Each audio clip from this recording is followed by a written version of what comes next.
नमस्कार, आप देख रहे हैं दैनिक सवेरा। मैं हूं आपके साथ सृष्टि शर्मा। इस बुलेटिन में हम बात करेंगे तमाम बड़ी खबरों को लेकर। दिन भर में हिमाचल में क्या कुछ खास रहा है, हिमाचल की राजनीति में आज क्या कुछ विशेष रहा है, इसको लेकर भी इस बुलेटिन में हम आपसे चर्चा करेंगे। सबसे पहले बात कर लेते हैं सीएम सुखविंदर सिंह सुक्खू की।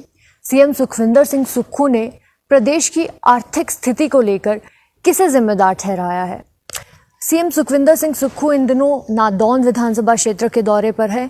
पिछले कल वो हमीरपुर में थे और नादौन पे भी उन्होंने एक जनसभा को संबोधित किया था और आज भी पूरा दिन वो अपने गृह क्षेत्र नादौन के दौरे पर थे।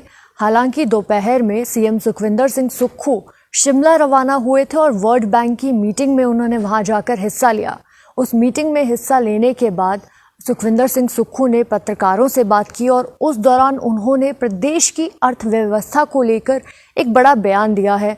उन्होंने प्रदेश की आर्थिक हालात को लेकर यहाँ पर कहा है कि पूर्व में रही हुई भाजपा सरकार की वजह से प्रदेश कर्ज में है और प्रदेश की जो आर्थिक हालात है वो पूर्व में रही हुई भाजपा के द्वारा है, क्योंकि पूर्व की सरकार ने प्रदेश में 75,000 करोड़ का कर्ज लिया है और अभी भी प्रदेश जो है कर्मचारियों की 11,000 करोड़ का देनदारी अभी प्रदेश के ऊपर है, जो कि पूर्व की सरकार के निर्णयों की वजह से है। ये एक बड़ा बयान यहाँ पर सुखविंदर सिंह सुक्खू ने आज दिया है। उन्होंने पूर्व की सरकार को लेकर काफ़ी सारे बयान यहाँ पर दिए। उन्होंने कहा कि प्रदेश सरकार ने जिस तरीके से पिछली सरकार ने जो दफ्तर खोल दिए थे यहाँ पर बिना बजट के प्रावधान के यहाँ पर दफ्तरों को खोला गया था, उसकी वजह से भी प्रदेश का जो आर्थिक स्थिति बनी हुई है वो यहाँ पर ख़राब हो चुकी है और लोगों को अगर वो चाहते हैं तो वो आरटीआई के ज़रिए भी प्रदेश के आर्थिक हालात को लेकर यहाँ पे आरटीआई के ज़रिए भी जानकारी ले सकते हैं। और साथ ही सुखविंदर सिंह सुक्खू ने कहा है कि मौजूदा सरकार ने अपनी 10 गारंटियों में से एक गारंटी तो अभी बहाल कर दी है। पेंशन बहाली को लेकर, ओपीएस बहाली को लेकर पहला निर्णय हो चुका है और बजट के प्रावधान के बाद ही ये निर्णय यहाँ पर कांग्रेस के द्वारा लिया गया है और बाकी की जो 9 गारंटियाँ हैं उन्हें भी जल्द से जल्द यहाँ पर पूरा किया जाएगा। साथ ही सुखविंदर सिंह सुक्खू ने आज एक बड़ी बात यहाँ पर कही है कि प्रदेश के इस आर्थिक हालात को सुधारने के लिए मौजूदा सरकार को 4 साल का समय लग जाएगा, क्योंकि पूर्व में रही हुई सरकार ने प्रदेश को कर्ज में डुबो के रख दिया है और उसे ठीक करने में, उस स्थिति को ठीक करने में अभी प्रदेश की मौजूदा सरकार को 4 साल का वक्त लग जाएगा। ये एक बड़ा बयान, एक बड़ी बात जो है आज सुखविंदर सिंह सुक्खू ने प्रदेश के आर्थिक हालात को लेकर कही है और इसका जिम्मेदार पूर्व में रही हुई बीजेपी सरकार को बताया है। अगली खबर का रुख करते हैं कि आज शिक्षा मंत्री की समीक्षा बैठक में क्या कुछ खास रहा है। प्रदेश के शिक्षा मंत्री रोहित ठाकुर ने आज सचिवालय में एक समीक्षा बैठक ली है। ये उनके मंत्री पद के बाद पहली समीक्षा बैठक थी जो शिक्षा जो अलग अलग एलिमेंट्री विभाग द्वारा और उच्च अधिकारियों के साथ यहाँ पर एलिमेंट्री और उच्च विभाग के जो अधिकारी हैं उनके साथ यहाँ पर शिक्षा मंत्री ने समीक्षा बैठक की। हालांकि इसमें सीपीएस आशीष बुटेल भी इस बैठक में मौजूद रहे। इस शिक्षा बैठक के दौरान यहाँ पर 12,000 रिक्त पदों को लेकर यहाँ पर उन्होंने कहा है कि जल्द से जल्द शिक्षा विभाग में ये पद जो है इन्हें भरा जाएगा। हालांकि जो पिछली सरकार ने 380 संस्थान खोले हैं उनको बंद करने को लेकर भी यहाँ पर ज़रूर चर्चा हुई है, क्योंकि उन संस्थानों को जो वर्किंग कंडीशन में उन्हें तो चलाया जाएगा, लेकिन रोहित ठाकुर ने कहा है कि जिन संस्थानों में शिक्षक नहीं है या फिर स्टूडेंट्स नहीं है उन संस्थानों को बंद करने को लेकर भी यहाँ पर बड़ा फैसला हो सकता है। हालांकि ये फैसला जो है कैबिनेट की अगली मीटिंग में लिया जाएगा। इस रिव्यू बैठक में अहम पदों को लेकर, अहम भर्तियों को लेकर चर्चा यहाँ पर की गई है और इन पदों को लेकर रोहित ठाकुर ने कहा है कि ये जो रिक्त पद है, जो लंबित पड़ी हुई कुछ भर्तियां हैं, उनमें रिक्त पदों को ये भरा जाएगा और कुछ मामले जो है न्यायालय में भी शिक्षा विभाग की ओर से चल रहे हैं, उनके बाद ही इन रिक्त पदों को यहाँ पर भरा जाएगा। और जो ये खाली संस्थान है, जो खाली पद इन संस्थानों में है, उनको लेकर यहाँ पर अभी सरकार देखेगी कि किस तरीके से यहाँ पर इन पदों को भरा जाएगा, क्योंकि प्रमोशंस भी काफ़ी सारी जो है अभी शिक्षा विभाग में पेंडिंग है, उसको लेकर भी इस रिव्यू मीटिंग में काफ़ी सारी चर्चाएं हुई है कि किस तरीके से शिक्षा विभाग में बदलाव होने चाहिए, उनको लेकर इस रिव्यू मीटिंग में यहाँ पर बैठक में चर्चा हुई है। और मौजूदा भर्तियों को लेकर ये बड़ी बात आज रोहित ठाकुर ने कही है। अगली खबर का रुख करते हैं कि कांग्रेस की प्रदेशाध्यक्ष प्रतिभा सिंह ने बीजेपी को क्या नसीहत दी है। हिमाचल प्रदेश कांग्रेस की प्रदेशाध्यक्ष प्रतिभा सिंह ने आज बीजेपी को नसीहत दी है कि जिस तरीके से बीजेपी सरकार लगातार डीनोटिफाइड हो चुके संस्थानों को लेकर लगातार यहाँ पर मुद्दा उठा रही है, उसको लेकर यहाँ पर एक बड़ा बयान जो है प्रतिभा सिंह ने दिया है। पिछले कल बीजेपी की ऊरा में एक बैठक थी, जिसके बाद उन्होंने कहा था कि अलग अलग स्थानों में जाकर, अलग अलग जिलों में जाकर बीजेपी जो है जनता के बीच जाएगी और सिग्नेचर कैंपेन जो है बंद किए हुए शिक्षा संस्थानों को लेकर, बंद किए हुए जो दफ्तर हैं उनको लेकर एक बड़ा एक सिग्नेचर कैंपेन बीजेपी यहाँ चलाएगी। उसको लेकर यहाँ पर एक बड़ा पलटवार प्रतिभा सिंह ने किया है। उन्होंने कहा है कि बीजेपी जो है वो अपनी हार से अभी तक बाहर नहीं निकल पाई है, क्योंकि जिस तरीके से पिछले चुनावों से पहले उपचुनावों में भी 4 सीटों पर कांग्रेस जीत चुकी थी और उसके बाद इन चुनावों में भी करारी हार का सामना यहाँ पर प्रदेश में बीजेपी को करना पड़ा है। उसके बाद बौखलाहट में बीजेपी ये सिग्नेचर कैंपेन शुरू करने की बात कर रही है, क्योंकि अभी जनता जो है वो बता चुकी है बीजेपी को कि किस तरीके से यहाँ पर जनता ने कांग्रेस को सपोर्ट किया है और कांग्रेस की जो बीजेपी की नीतियाँ थी, जिस तरीके से प्रतिभा सिंह ने कहा है कि बीजेपी ने पिछले 4 सालों में कोई कार्य नहीं किया और अंतिम के 6 महीनों में बिना बजट के इन संस्थानों को खोल दिया, जिन्हें अब डीनोटिफाई करने पे ये घड़ियाली आंसू यहाँ पर बीजेपी बहा रही है।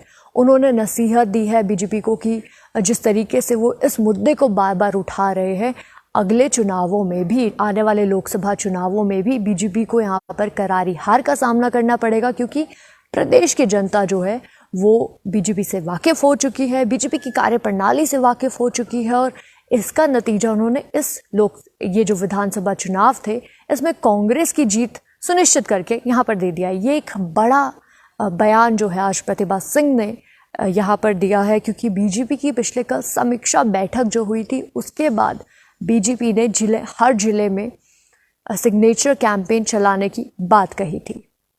अगली खबर का रुख करते हैं कि क्यों सड़कों पर उतरी आज कांग्रेस।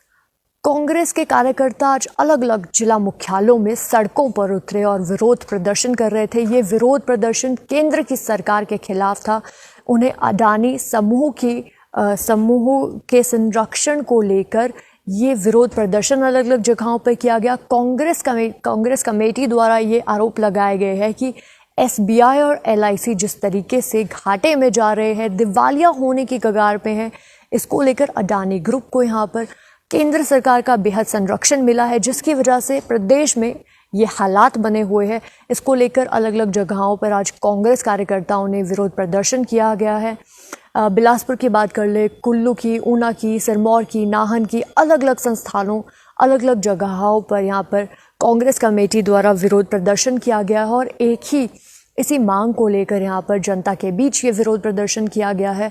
हालांकि कांग्रेस द्वारा ये भी कहा गया है कि जिस तरीके से केंद्र में, संसद में जो है बीजेपी नेता विपक्ष की आवाज़ दबा रहे हैं, वो बिल्कुल गलत है, इसे बर्दाश्त नहीं किया जाएगा। और यदि ये जो अडानी ग्रुप का मामला है, इसको लेकर न्यायाधीश के पास उच्च न्यायालय मुख्य न्यायाधीश से इस मामले की जांच को लेकर भी उन्होंने यहाँ पर सवाल रखे कि मुख्य न्यायाधीश के द्वारा इस मामले की जांच होनी चाहिए और केंद्र सरकार जिस तरीके से विपक्ष की आवाज़ रोकने का कार्य कर रही है, उसको लेकर उन्होंने यहाँ पर निंदा की है। उन्होंने ये भी कहा है कि अगर जल्द से जल्द इस मामले को सुलझाया नहीं गया तो कांग्रेस उग्र आंदोलन यहाँ पर करेगी। आज अलग अलग जगहों पर ये विरोध प्रदर्शन किए गए, ये नारेबाजी यहाँ पर देखने को मिली है और यहाँ पर कांग्रेस कार्यकर्ताओं ने यही मांग रखी है कि जल्द से जल्द इस मामले को सुलझाया जाए।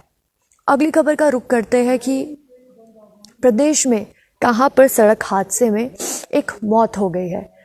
कुल्लू जिला के आनी उपमंडल में एक सड़क हादसे में 3 लोग कार में जो सवार थे उनमें से एक व्यक्ति की मौत हो गई है। ये हादसा जो है बीती रात हुआ था। जिस तरीके से लापरवाही का यह मामला सामने बताया जा रहा है कि अनियंत्रित होने के कारण गाड़ी जो है वो 50 किलोमीटर दूर जाकर नीचे खाई में जा गिरी और इसके बाद मौके पर ही चालक की मौत हो गई और उसके साथ उसकी पत्नी और बेटी सवार थे जो कि गंभीर रूप से घायल हुए। और आसपास के लोगों ने, जब उन्होंने चिल्लाने की आवाज़ आई तो आसपास के लोगों ने दोनों व्यक्तियों को उपचार के लिए अस्पताल ले गए और पुलिस ने इस मामले को दर्ज करके आगे की छानबीन भी शुरू कर दी है, क्योंकि इस मामले में पुलिस द्वारा ये बताया जा रहा है कि लापरवाही का ये मामला था।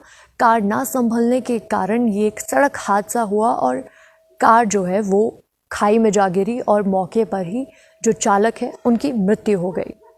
अगली खबर का रुख करते हैं कि कहां पर एवलांश आने से 2 मजदूरों की मौत हो गई है। मामला लाहौल स्पीति का है। लाहौल स्पीति में दाचा शिंकुला पास से करीब 4 किलोमीटर दूर छीका के पास एवलांश आने से 2 मजदूरों की मौत हो गई। पिछले कल शाम को छीका पास के पास, जहाँ पर शिंकुला और दाचा के बीच छीका के पास एवलांश आने के कारण 2 मजदूर जो कि बीआरओ के मजदूर बताए जा रहे हैं वो यहाँ पर सड़क से बर्फ़ साफ़ करने का कार्य कर रहे थे और तभी एवलांश आने के कारण जो बीआरओ की मशीनरी है और साथ ही ये दोनों मजदूर जो है ये एवलांच की चपेट में आ गया। और मौके पर ही जब बीआरओ की टीम को इसके बारे में पता चला, वहाँ पर सर्च ऑपरेशन किया गया। प्रशासन की टीमें भी मौके पर पहुंची क्योंकि ये इलाका जो है वो दुर्गामी इलाका है और यहाँ पर सैटेलाइट फ़ोन के ज़रिए ही संपर्क करके यहाँ पर जो मदद है उसे भेजा गया था। रेस्क्यू ऑपरेशन रात को यहाँ पर चलाया गया था। हालांकि 2 मज़दूरों के शव जो है वो बरामद कर लिए गए हैं। दोनों की मौत यहाँ पर हो गई और तीसरा मज़दूर जो है उसके शव के यहाँ पर खोज की जा रही है। बीआरओ की टीम द्वारा ये सर्च ऑपरेशन शुरू किया गया था, जबकि आज रात को मौसम ख़राब होने के कारण इस सर्च ऑपरेशन को रोक दिया गया था। हालांकि सुबह फिर से ये सर्च ऑपरेशन शुरू किया गया, लेकिन मौसम ख़राब होने के कारण जो तीसरा मज़दूर है उसके बारे में कोई भी यहाँ पर जानकारी नहीं प्राप्त हुई है। लेकिन 2 मज़दूरों की यहाँ पर मौके पर ही मौत हो गई है और ये दोनों मज़दूर जो है कुल्लू और चंबा से संबंधित बताए जा रहे हैं। बीआरओ के ये मज़दूर थे, लेबरर्स थे जो मौके पर वहाँ पर सड़क साफ़ करने का कार्य कर रहे थे और उसी दौरान एवलांश आने के कारण, हिमखंड गिरने के कारण यहाँ पर ये इसकी चपेट में आ गया और इसके साथ ही बीआरओ की जो मशीनरी है उसके साथ ही ये इस हिमखंड की चपेट में आ गया और दोनों की यहाँ पर मौत हो गई। अगली खबर का रुख करते हैं कि प्रदेश में मौसम जो है वो कैसा रहने वाला है। प्रदेश की बीते दिनों के मौसम की बात करें तो बीते दिनों प्रदेश में धूप यहाँ पर खिल रही थी, प्रदेश का मौसम साफ बना हुआ था, लेकिन आज ऊंचाई वाले कई इलाकों में बर्फबारी और बारिश का दौर यहाँ पर देखने को मिला है। कुल्लू की मैं बात करूँ तो कुल्लू में आज बारिश थी, जबकि मनाली और आसपास के ऊंचाई वाले इलाकों में सुबह से ही हल्की बर्फबारी का दौर जारी था। हालांकि मौसम विभाग द्वारा प्रदेश भर में मौसम को लेकर अलर्ट जारी कर दिया गया है। प्रदेश में 9 फरवरी से फिर से मौसम बिगड़ने को लेकर ये अलर्ट जारी किया गया है। मौसम विभाग का कहना है कि ऊंचाई वाले इलाकों में 9 फरवरी से फिर से मौसम बिगड़ने वाला है, जिस दौरान ऊंचाई वाले इलाकों में बारिश और बर्फबारी की संभावना यहाँ पर जताई गई है और इसके बाद 9 फरवरी के बाद 2 दिनों तक इसी तरीके से मौसम जो है वो प्रदेश भर में ऊंचाई वाले इलाकों में रहने वाला है। ये कुछ तमाम जानकारियाँ थी, अपडेट्स थे जो दिन भर में हिमाचल में हुआ है। हिमाचल में आज क्या कुछ खास रहा है ये हमने आपसे इस बुलेटिन में साझा किया। देश और प्रदेश की तमाम खबरों के लिए देखते रहिए दैनिक सवेरा टीवी।